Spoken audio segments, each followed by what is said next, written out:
The heck, mate? He blinks. I thought you croaked. People, Narvo waves his good hand around and looks at his bodyguard. Told tales of your demise. The man finishes his sentence for him as the merchant nods vehemently. That business with Kurnak outpost in the storm, Narvo adds. You tell him that you were indeed at Kurnak when the terrible arcane storm struck. You describe the horrors of that night briefly.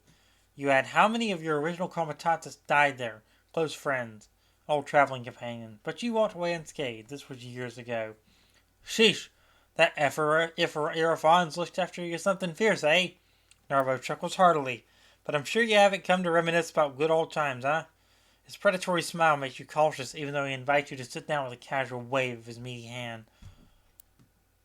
Apologize to him for the unfortunate way you parted 10 years ago. Far as I can tell, you never did anything against me, eh? Narvo shrugs with a wry smile. Of course you could have sent someone to warn us, the bodyguard finished the sentence. Back when Narvo and you pointed ways, Avernum's Collegium was hot on your trails. They got offended by how you two outplayed them by smuggling in a shipment of exotic spices without their knowledge and selling it to a local nobleman's merchant house. You look at Narvo and tell him there was no way of warning him or even knowing where he was after the chaos you was unleashed following the heights in Avernum. You had to get your crew out of there, so you did. The merchant is fiddling thoughtfully with a stack of papers while listening to you.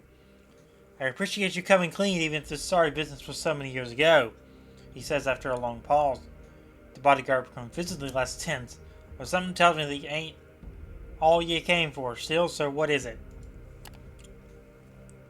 Some choices have dependencies, meaning you can only pick a certain choice if you have the prerequisite. Perks, companions, resource, journal choices, or journal entries, and so on. Some choices involve tests that can be failed or succeeded with different consequences.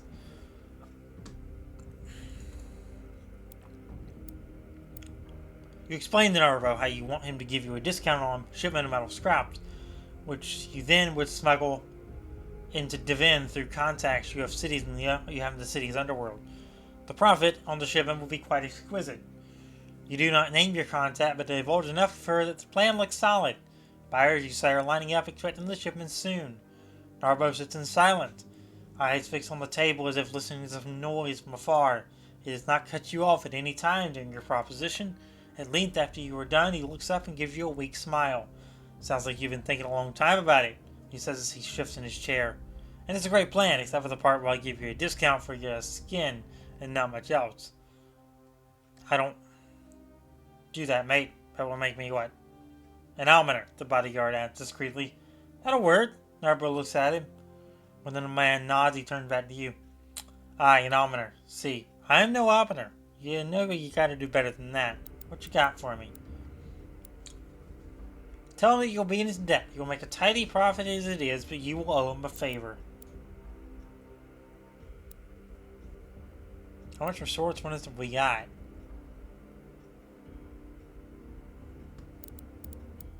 Be reminded that you two used to make a great team and this could rekindle that partnership. Let's try. We're gonna try and do that. It's low. Let's try it. Success.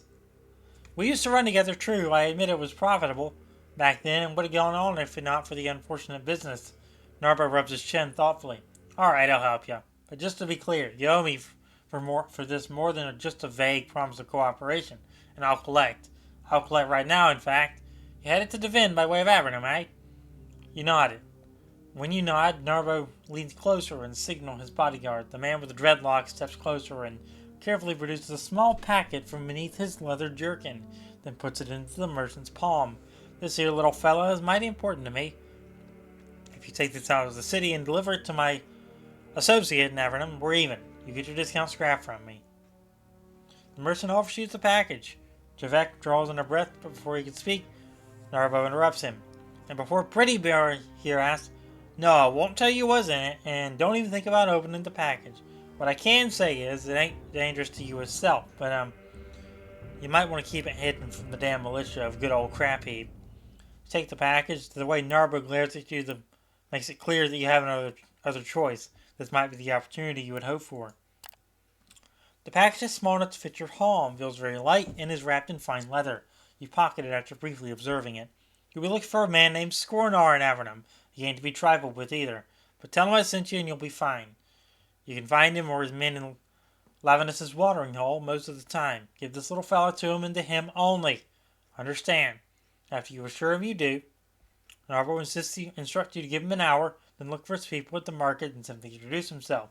They will know what price they should give you on the metal scraps by then. He motions to his man. You and Javek stand up and make ready to leave. River here will take you to the back exit. We don't want to give people the idea they can come here to beg for almond now, do we? Or anyone to connect us and run to the militia for that matter. You got what you came for, so you leave the race sash to the back entrance and head back to the Comitatus. Alright, so your journal is now active. Open your journal by clicking the book in the bottom left corner.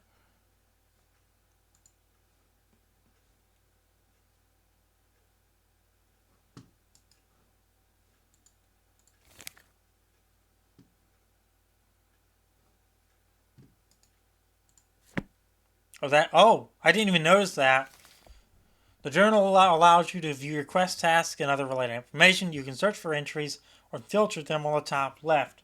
Entries are separated into objectives and qualities into their respective panes. I'm not going to read through all of this, but objectives are your quests and ongoing stories. Tasks are non-narrative missions and goals you can complete for rewards. And qualities can be statuses, general, gather information, secrets, and so on. Okay. Buy everything for the journey at the market. 24 scrap metal goods have at least 800 supplies in the awnings equipment. The market pane is now active. The market pane displays the available goods you can buy at the settlement's market on the right and opens your cargo pane on the left. You can buy goods from the market or sell your own goods from your cargo held here. The maximum cargo space is 600. It cannot be expanded further. When buying or selling, buy or sell one increment by clicking on the buy or sell button next to the list of goods. Holding shift and clicking the buy and sell buttons buys or sells a whole stack respectively. Drag and drop the icon for buying or selling stacks and goods. Holding shift and clicking the icon opens windows where you can buy specifically or specify the quantity you wish to buy or sell. So we need 24 scrap metal and 800 units of supplies. We have how many units of supplies? 500, 700. So we need 100 supplies, and so it's literally just. There we go. We're going to buy it all, and we're going to buy it all. Equipment that you can attach to the Comitatus is sold on some markets or found throughout your travels. They provide bonuses and upgrades. You can switch between the markets of goods and equipment using the buttons over the list of items on the market pane. Awnings to block harmful weather effects. Yeah, you know what? We're going to buy one of those. Equipment you own are in a pool below the Comitatus illustration. In order to gain their bonuses, you need to equip them first by dragging and dropping them into an appropriate slot in the illustration. So I think we're good to go. Equip the awnings under your Comitatus in the miscellaneous slot. Can I double click them? Dragging and dropping them on the appropriate slot in the illustration. There has to be an awning thing. Put it up top. Here? No. Oh, it's... I'm stupid. Items, the third type of cargo, do not take up cargo space and are not equipable. They are used and traded in certain events. You can switch panes in a settlement, and the active pane will open the corresponding pane of the Comitatus management on the left. We can leave scrap heap now. Packed up, restocked some supplies, and with all your business here concluded, you finally make ready to leave the decrepit town of scrap heap behind in the morning. You set out at dawn. Ash is fleeing from the sky, and the distant mountains rumble ominously in the morning twilight as your Comitatus reach the west gate of the town. You notice almost immediately that the militia at the gates is questioning and inspecting travelers. You realize that even if they are looking for the package Narbo gave you, there is a minuscule chance of finding it among several departing caravans. all made up of dozens of people respectively. Besides, the packet is tiny, well hidden at the bottom of a sack of dried mushrooms.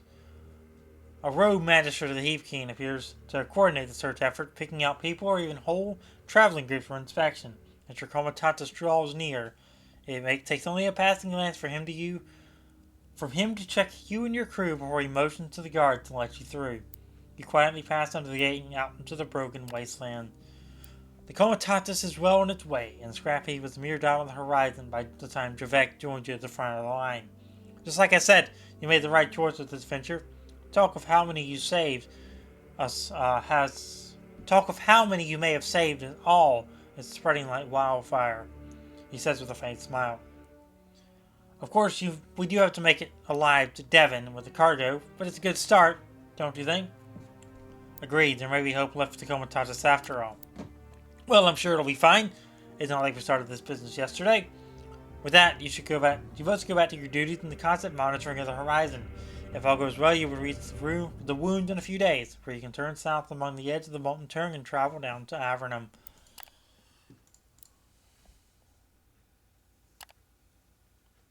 Your progress is saved at checkpoints. Whenever you leave a settlement, reach a story-related checkpoint as well as the start of each in-game day, your game is saved automatically, overriding the previous autosave.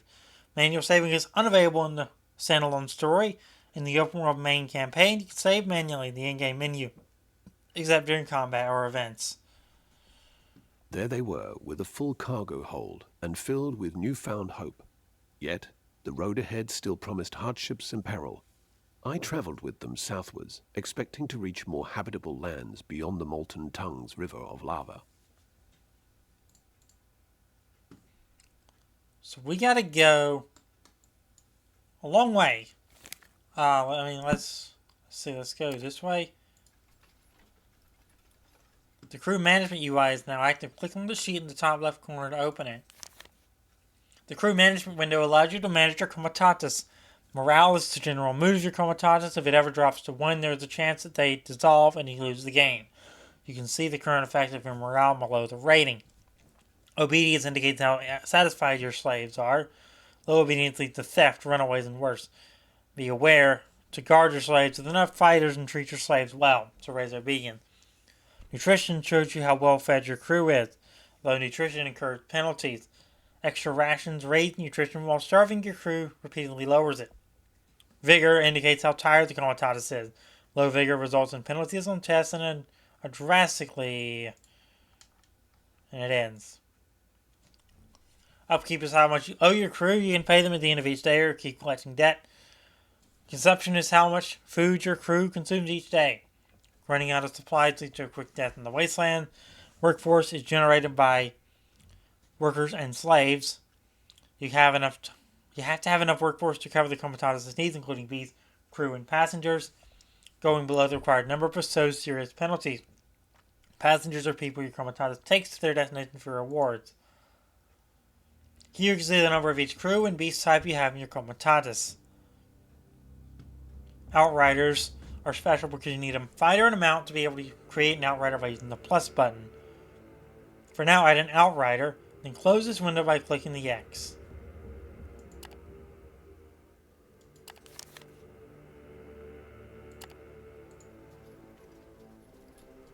You've run out of movement points and need to camp, ending the day. Being on the road all day, spending most of your movement points, lowers the vigor of your comitatus that you can replenish by camping. You can also camp earlier than running out of NPs, which helps raise vigor faster. At the end of each in-game day, the comitatus makes camp and settles down for the night. Supplies are consumed and movement points are refreshed after camping. At each camp, you can decide to offer normal or double wages for the current day, independently of whether you pay them or not. Double payment increases morale.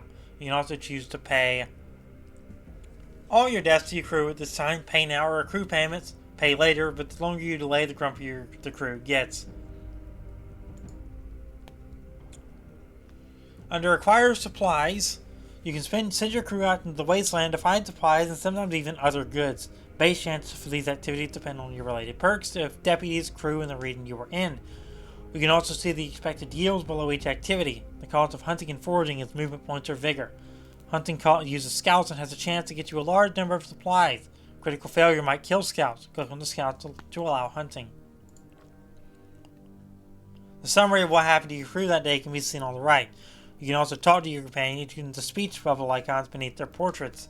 Companions heal naturally during camp. The chance of healing your worsening condition can be seen on the bar below the portraits. So how much do we have to pay him? We're going to pay now. They're submissive right now.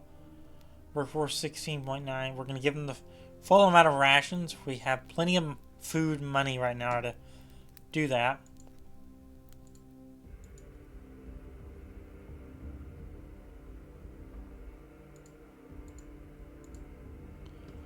Okay. No one needs healing, I don't think. So, I mean, defense orders.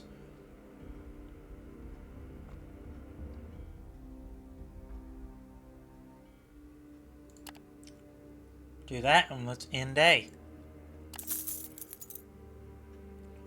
With that, let's wrap up this first session of Vagrus. If you enjoyed this episode, make sure to leave a like on it, subscribe, turn on notifications, and I'll see you next time as we continue the prologue campaign here.